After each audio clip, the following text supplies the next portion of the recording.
If you wanted to experience life in its true essence, it can only happen in the present moment. Just for bygone, defunct and extinct past and a speculative, uncertain future, you are ready to sacrifice very present moment.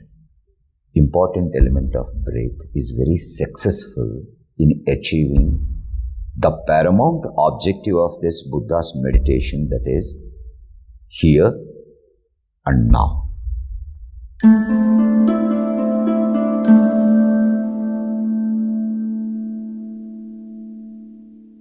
Please hit the like button and subscribe to the channel for more such videos.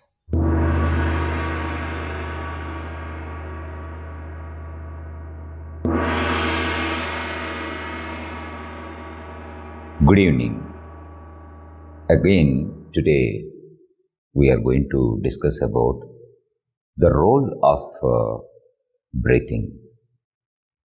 And there are more than one reasons to accord such an importance to the element of breathing.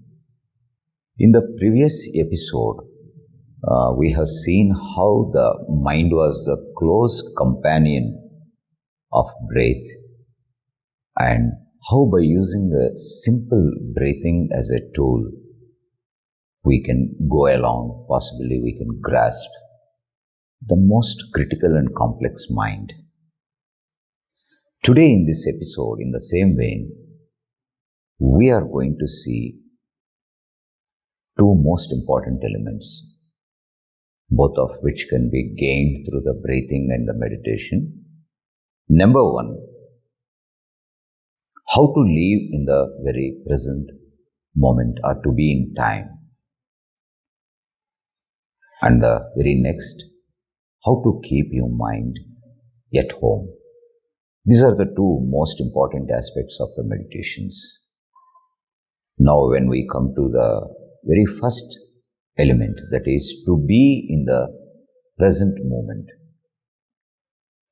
what Buddha says is, don't mourn the past and do not worry about future.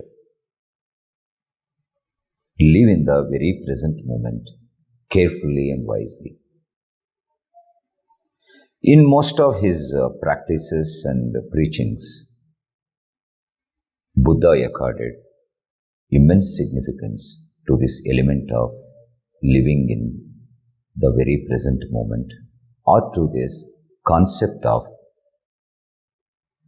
here and now. The here and now concept plays a major role in Buddhist meditative culture. There are reasons for it. The past is gone, it's nowhere, it's extinct. And the future, yet to arrive, it only exists in your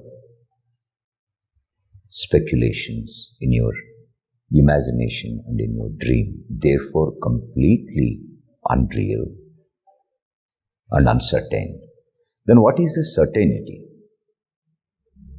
The very certainty is this moment, this very moment in which you are living. If life has to happen, if you wanted to experience life in its true essence, it can only happen in the present moment, but not in the extinct and bygone past or in the distant future. That being the case, forgetting about normal general walk of life, even in meditation, people tend to cling steadfastly to the past. They are not ready to leave it. And at a drop of hat, they want to rush and run to the future like an electric spark, with the anxieties and worries. And most of these worries and anxieties are borrowed or harvested from your past regrets or painful experiences, or future suspicions, anxieties, fears,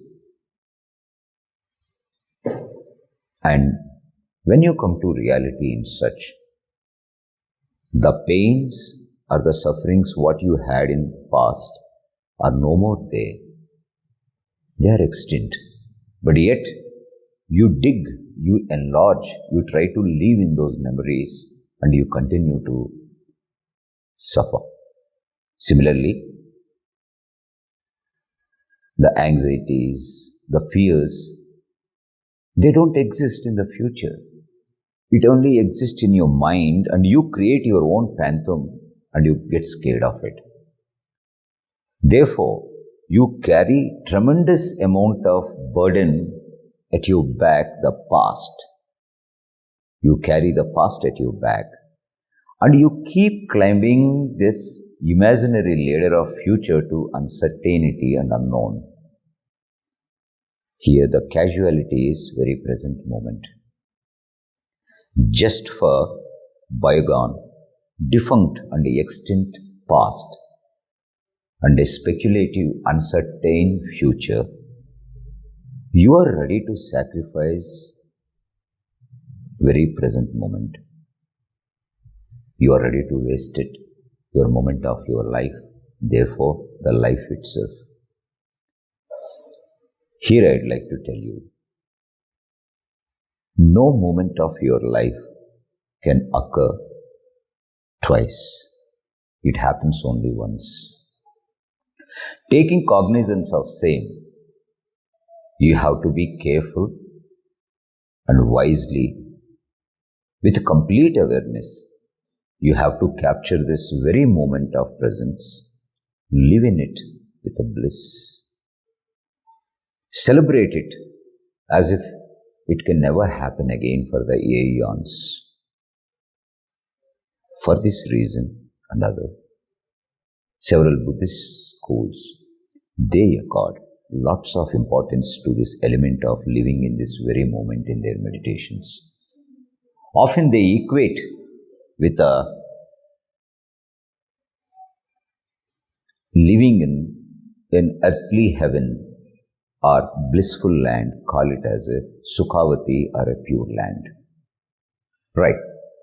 But a question arises, how can we use this breath to capture this very present moment?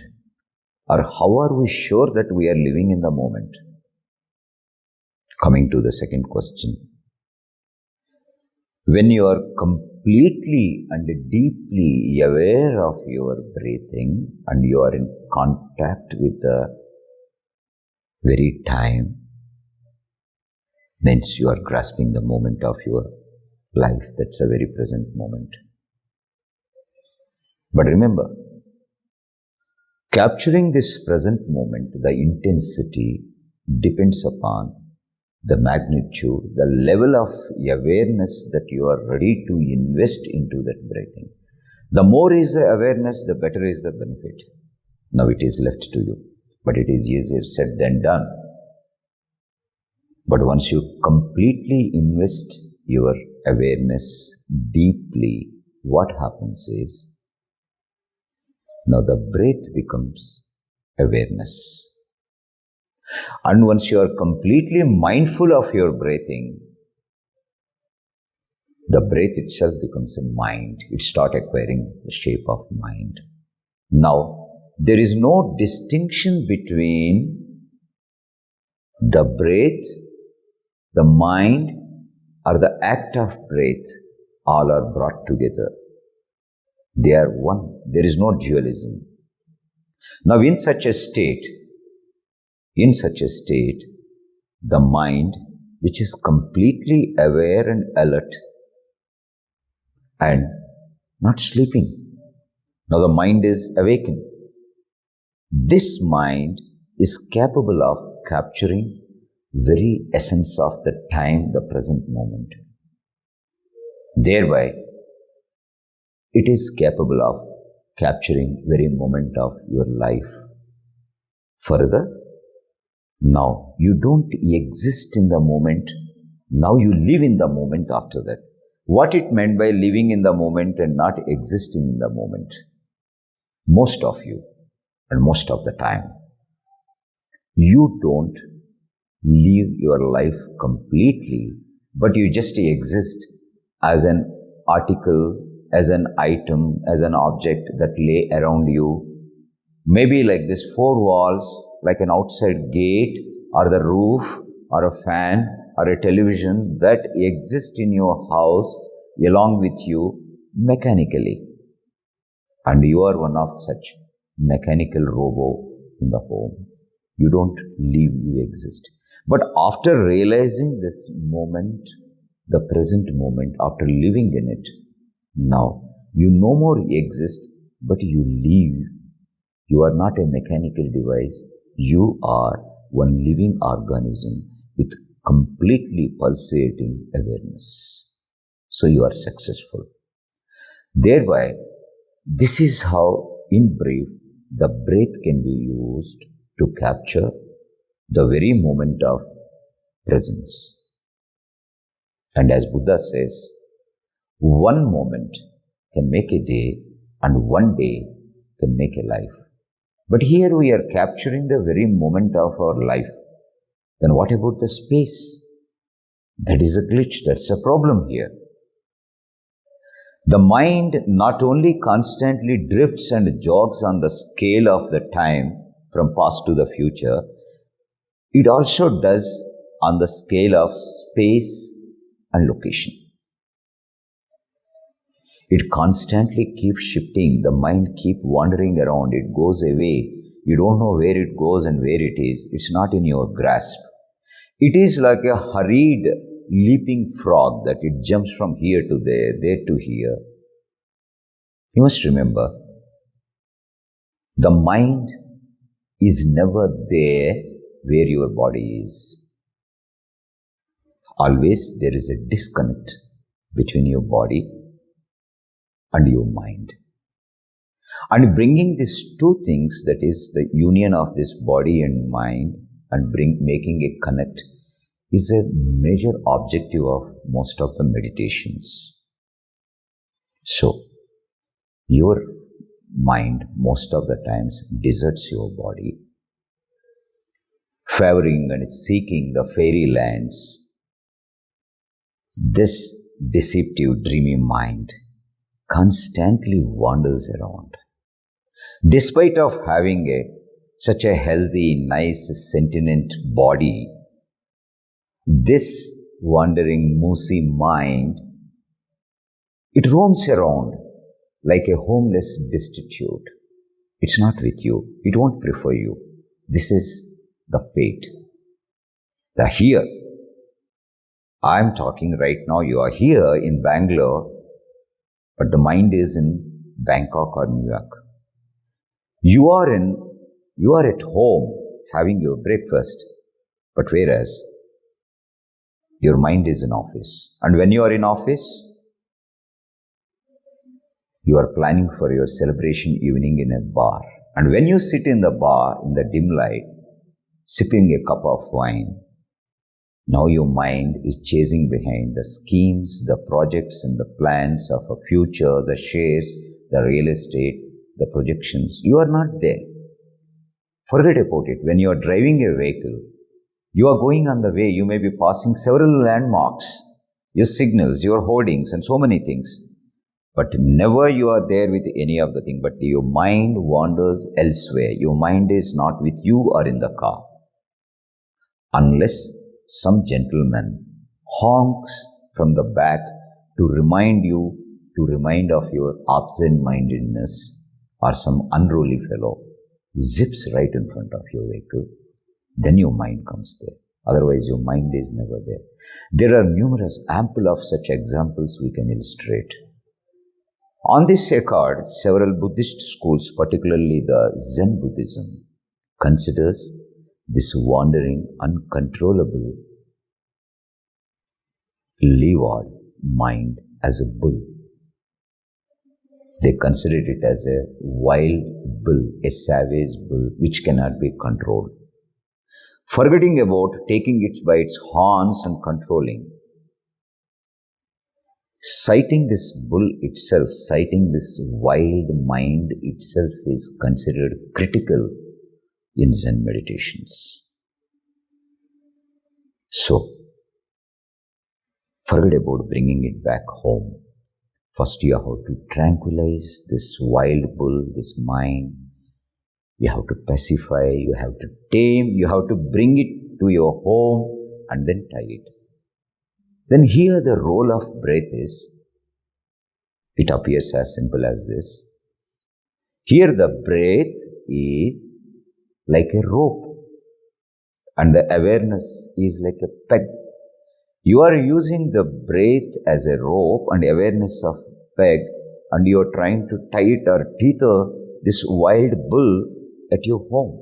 You want to make it at home. So now you want to feel your mind at home.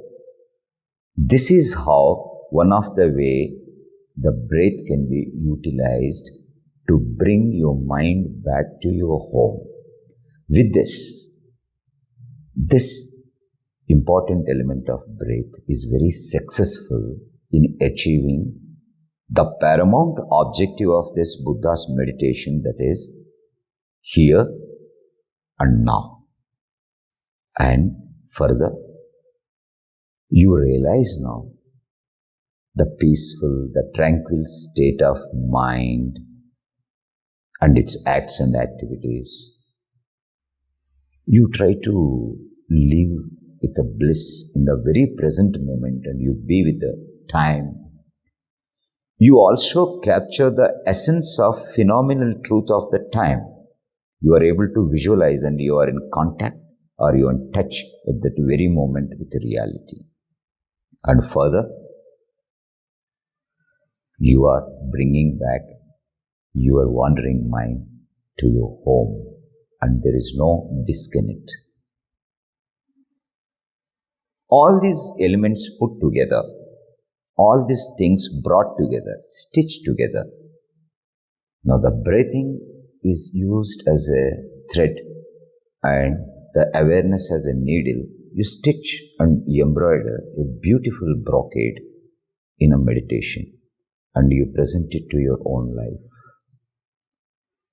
This is the achievement of breath and its role in meditation. And for this reason and other, this element of breathing is given immense importance. Before I conclude, I would like to remind you, if you truly seek the benefits of this meditation, you want to reap the fruits of this meditation, it is very essential for you to understand the importance of some of these elements like breathing, etc., and the underlying philosophy and dogmas and ideas. Because these are the very base, this is the base of the mindful meditation and these are the foundations without which you may not sustain in this tradition or you may not endure for a long time. Your meditation practices are likely to collapse like a building without foundation. Therefore, it is very essential to pay little attention to these elements.